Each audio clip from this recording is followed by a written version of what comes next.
Welcome into another one-on-one session here at OK Preps Media Day. I'm Managing Director Michael Knight, standing here with Broken Arrow linebacker Cade. Carter, first off, thanks for coming out this afternoon. Picked up your first Division I offer earlier this year. What was that like, picking up that first offer? Obviously, the first one's always one that you remember for a while. Yeah, it's just a huge weight lifted off your shoulder. It kind of just comes back to you and proves that all the work you're putting in is worth it. Just kind of a bunch of guys stress about the offers and all that, and once you really have a D1 offer, it's just you got a place to go. It's really about bettering yourself at that point. Doing the things you can do to make you and your team better. Your older brother Coleman was a star QB at Broken Arrow a couple of years ago, signed originally with Colorado State. Now he's coming back to Oklahoma State for this fall. What has he said to you with the recruiting process? Have you talked to him about it? Because I know it can be stressful for some guys, and you have a brother who just went through it a couple of years ago. Yeah, he really has, and he's just, to me, he's making sure I really find the school that I want, because a lot of the times the colleges can candy cut it and show you the things they want to make you commit there, but he's really making me go in depth and make sure the program works for me, the system works for me, the coaches work for me.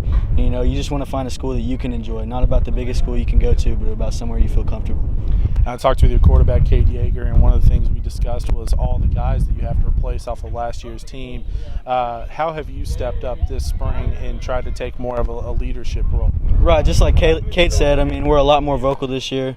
And, just showing the young guys, just going 100% every play. They feed off that. You don't really have to say much if you're playing balls to the wall every play. They feed off of it. They see how you're doing. They're going to do it just like you. And it's really just about setting that example, and they'll follow. Any plans this summer to go on unofficial visits or go to any camps around here, this part of the country? I haven't really decided yet, but I think I'm just going to pick my top 5 and go to do my camp circuit at the beginning of June, and we'll see where it goes from there. And final question, what has to happen for Broken Arrow to build off of last year's run to a state title game and contend for a state title this year? We just really got to learn from the experience.